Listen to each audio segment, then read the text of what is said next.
My sister is moving in with us starting today. It's all good stuff for both of us, and there's really no reason to object, right? As soon as the moving is done, my husband walks in proudly with his sister. Just like my husband said, my beloved grandfather passed away recently. I was physically and mentally exhausted from handling the funeral arrangements, sorting through his belongings, and most of all, the sudden farewell to someone I loved dearly. I inherited the house where my grandfather lived, and at my husband's suggestion, we decided to move in. Just when we finally finished moving everything in, my affection for him quickly dwindled due to his out-of-line action of bringing his sister without any prior consultation. My name is Emily. I graduated from the pharmacy department at a local university, and this is my 5th year working as a pharmacist.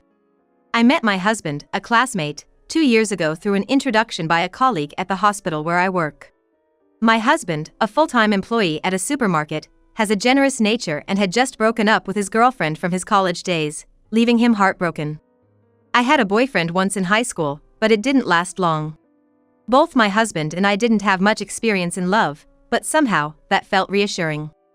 Even though our days off didn't match up due to our different professions, we dated smoothly, and we got married when my husband was promoted to chief at his workplace. After getting married, we started living together in a rented apartment in a convenient part of the city. My parents had passed away in an accident, and since high school, I had been living with my grandfather in his house. The house was very old, and it creaked everywhere you walked. However, he had been in and out of the hospital due to a chronic illness for the past 6 months, and the house was mostly empty. For me, it was a precious home filled with memories of my grandfather, so I kept going back to clean it from time to time even after we moved. My grandfather, though worn out from his battle with his illness, was overjoyed that I got married. "I can fight through the tough treatment with this," he said, and I made a promise to myself to be happy for him. Fortunately, I was able to get along well with my in-laws. They live quite far away, so we might only be able to see them a few times a year, but they said, "You're always welcome to visit." Everything seemed to be off to a good start in our happy married life, but there was one thing that made me uneasy. And that was my sister-in-law. She is a lively 19-year-old, currently in her first year of college. She lives in a dorm near our apartment while attending a college in the city. My husband was the one who decided on our living arrangement, and one of the reasons seemed to be because his sister was going to college in the city. They have always been close as siblings, and she had told him, "I wish you lived closer." Of course, it's great if the family gets along. But I regretted not speaking up more when my husband practically decided on our living arrangement on a whim just because his sister asked him to. About 3 days after we finished moving, the weekend finally arrived, and I was planning to finish unpacking the remaining boxes. That's when my husband brought his sister over without telling me. I was caught off guard, wearing loungewear and no makeup, and I panicked. I couldn't just ask them to leave, so I hurriedly cleared some space and had them sit in the living room. I had met her a few times while we were dating, but we had always made plans in advance, and I had only met her outside, so I was dressed properly. "I would have prepared if I knew you were coming," I thought irritably to myself, but I decided to calm down in front of my sister-in-law. "Congratulations on your marriage. Please take good care of my brother forever," she said, handing me a paper bag. Inside was a selection of baked goods from a famous bakery. "You didn't have to go out of your way. If you do this, it's going to cost me a fortune to return the favor," my husband said, peeking inside and laughing carelessly, but I was feeling nervous inside. Just like my husband said, my sister-in-law is a big spender. She dresses in luxury brands that you wouldn't expect from a student, and it honestly looks mismatched on her youthful face. I once asked my husband if she was involved in anything suspicious because of her lavish lifestyle. But when it comes to his sister, he suddenly changes his tone and says, she would never do such a thing. But I'll talk to her about it if she's really struggling with money, and I'll help her out. I'm pretty sure my sister-in-law is receiving a monthly allowance from my in-laws as well. I heard it straight from my mother-in-law, and she even told me how much it was, so I don't think it's a lie.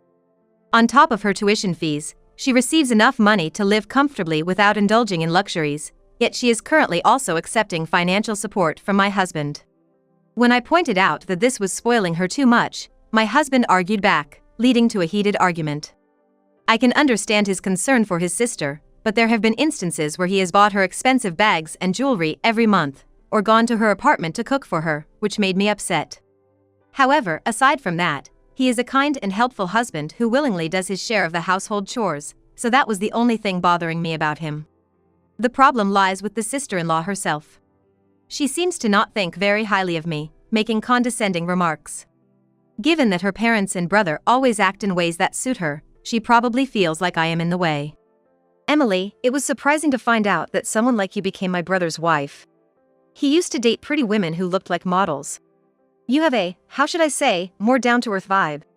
There's a difference between a woman you date and a woman you marry, right? I hope he doesn't cheat on you. Emily, you're a pharmacist, so you must have a good salary, right? Why don't you dress more fashionably? Were you a gloomy nerd who could only study when you were a student?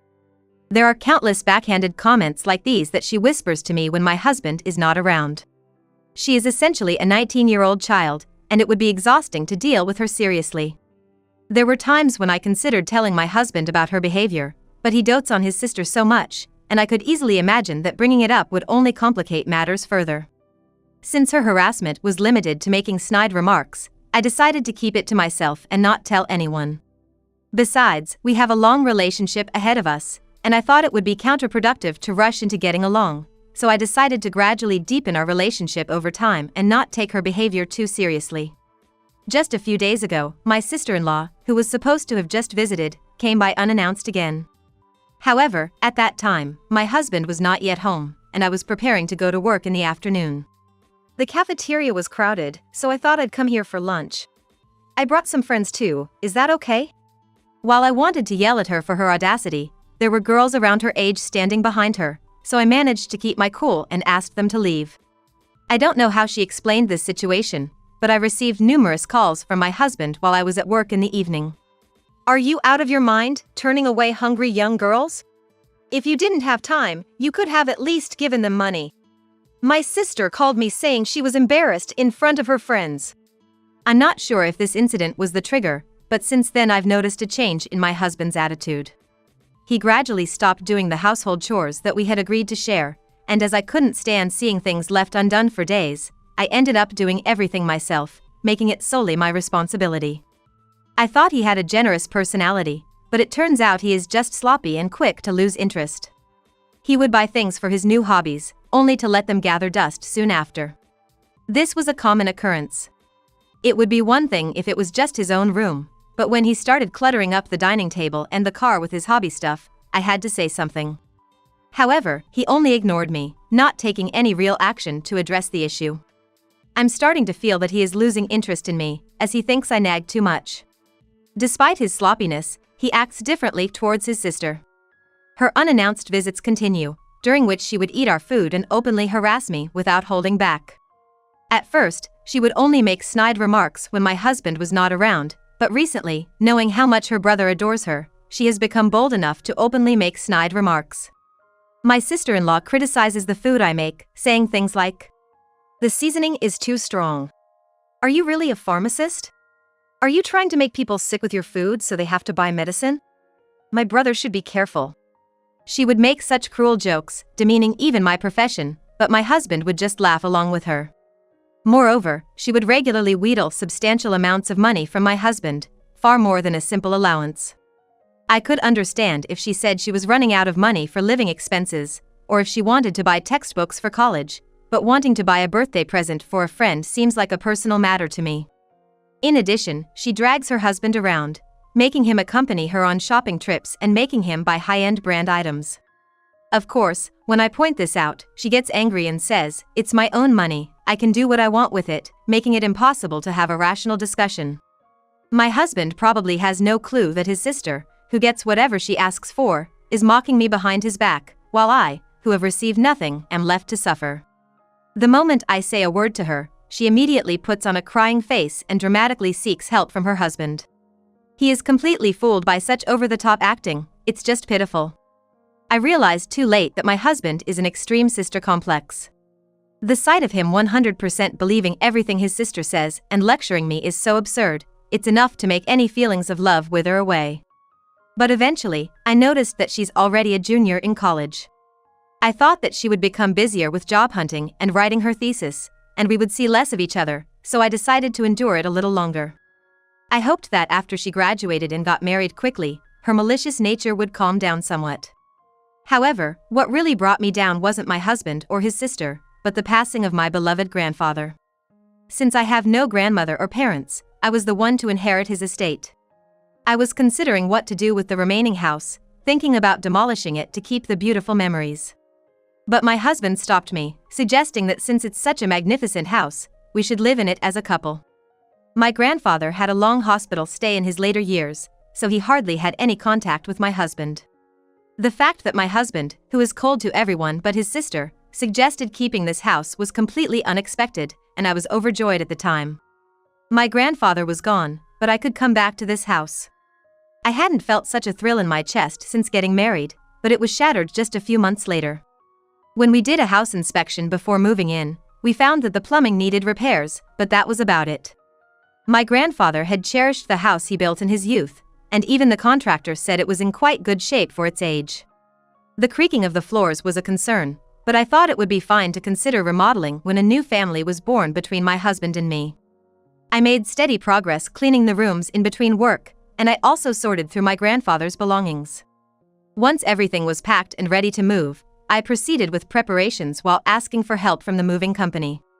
In the middle of all this, my husband disappeared without saying anything, so I thought he might have gone to the nearby convenience store. But when it was time to leave, he still hadn't returned, and when I called him in a panic, all he said was, "Go ahead," in a curt tone.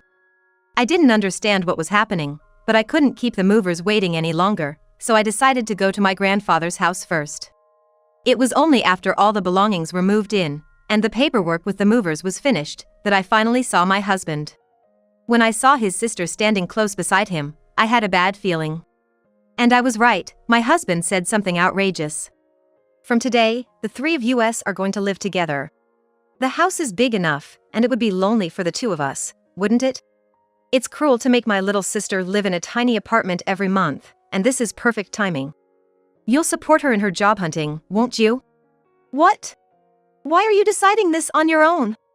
This is my grandfather's house. You have to consult with me first." "It's the same thing even if I consult with you, isn't it? The house will be lively, it'll be fun, and my sister can focus on her studies and job hunting. What's the problem?" "To be clear, it's a problem.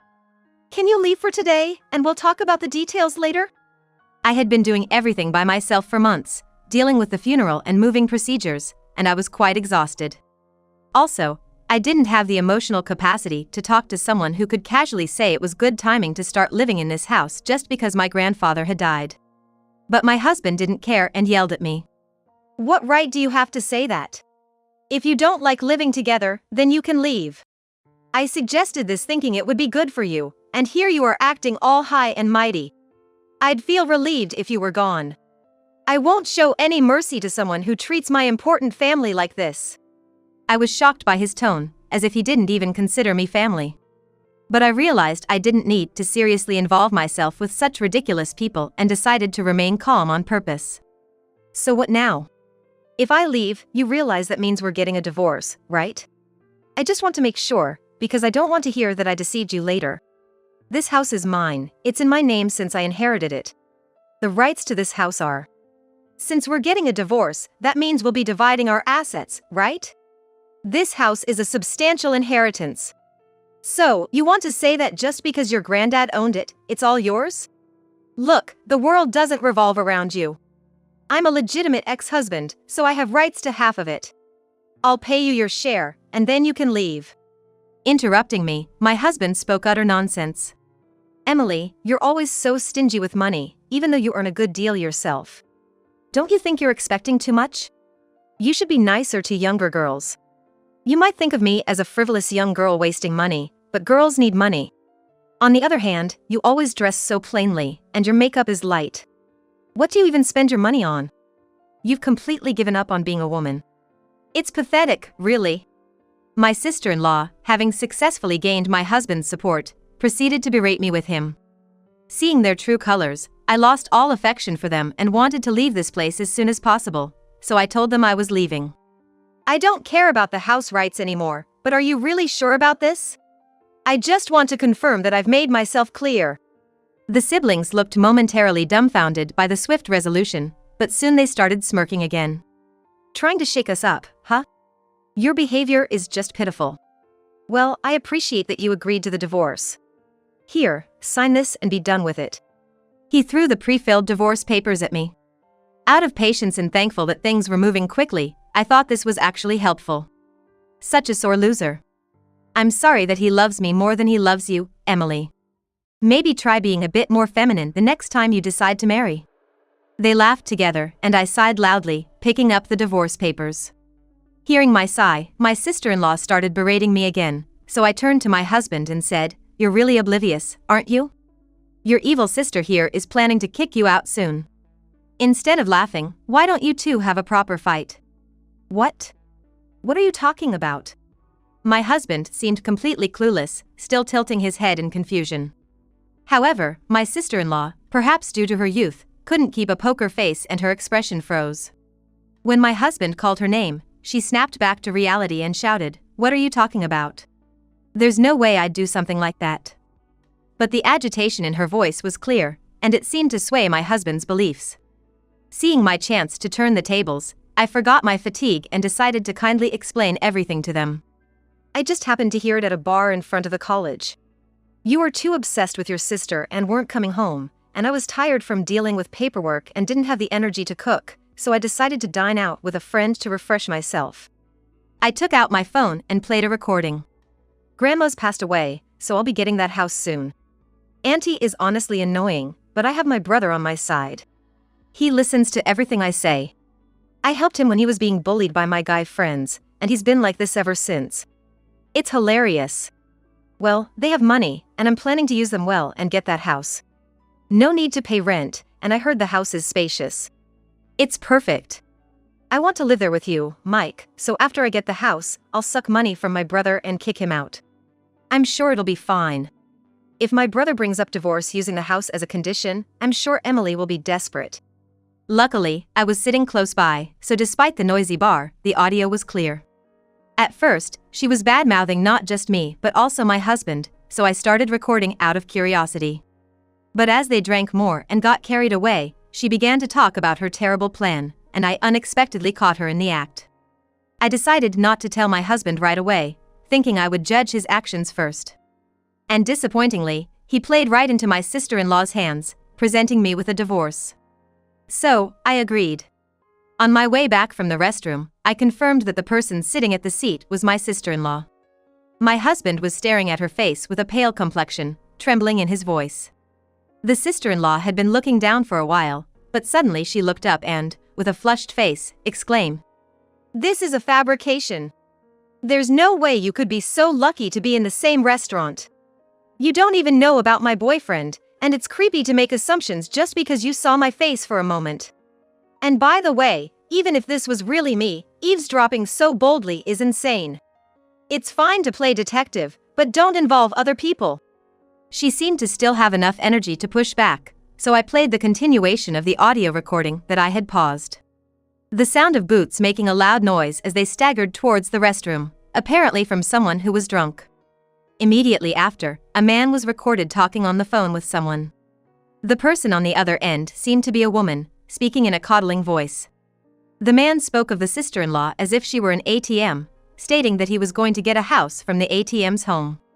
He mentioned that whatever he asked for, the sister-in-law would give to him, and since she wasn't working, she would also give him money. It appeared that the brand name items the sister-in-law had received from my husband until now were being passed on to this boyfriend, and in addition to my husband's salary, the money she earned from her part-time job was also being given to this man. Initially, I felt a bit of pity for the sister-in-law who was being played, but now the situation is different. She was secretly devising a sinister plan behind my back, even trying to involve my grandfather's house in it, so I thought she should face the consequences. When the playback ended and I glanced at my sister-in-law, she was already in a daze. She had lost the energy to insist it was a case of mistaken identity, so in my husband's mind, it must have been confirmed that the woman he had been talking to earlier was indeed his sister. I had said all I needed to say, so I was about to leave when I was strongly pulled back by my arm. "Wait!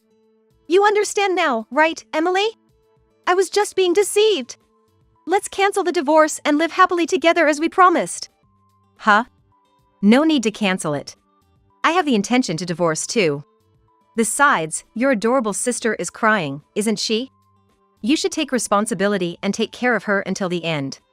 I turned towards my husband with a refreshing smile as if a weight had been lifted off my shoulders, grabbed the bare essentials, and swiftly left the scene.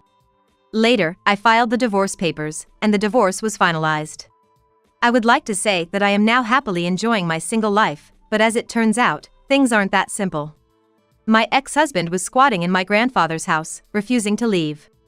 Not wanting any contact, I had a lawyer mediate, explaining diligently that the inheritance is not subject to property division, but he expressed his anger towards the law, saying then what the heck is property division? How can a husband have no rights, and we were at an impasse. So, I decided to consult my ex-in-laws, whom I had been in regular contact with. They flew in like the wind and gave my ex-husband and sister-in-law a good scolding at my grandfather's house and her apartment, respectively. My father-in-law is apparently quite intimidating when he's angry, enough to make the nefarious siblings shake in their boots, and my mother-in-law later shared the story with a laugh. I think I finally understood why my ex-husband didn't want to visit his parents' house too often after we got married. Regarding the divorce, my in-laws offered an apology. However, I explained that they weren't involved in the matter at all, and I didn't intend to stay in touch with them after the divorce for that reason. I only asked them not to give my new phone number and email address to my ex-husband before hanging up. I think my ex-husband was so persistent about the inheritance probably because he had no savings. When we got married, I suggested opening a new bank account for us to save money together, but he rejected the idea.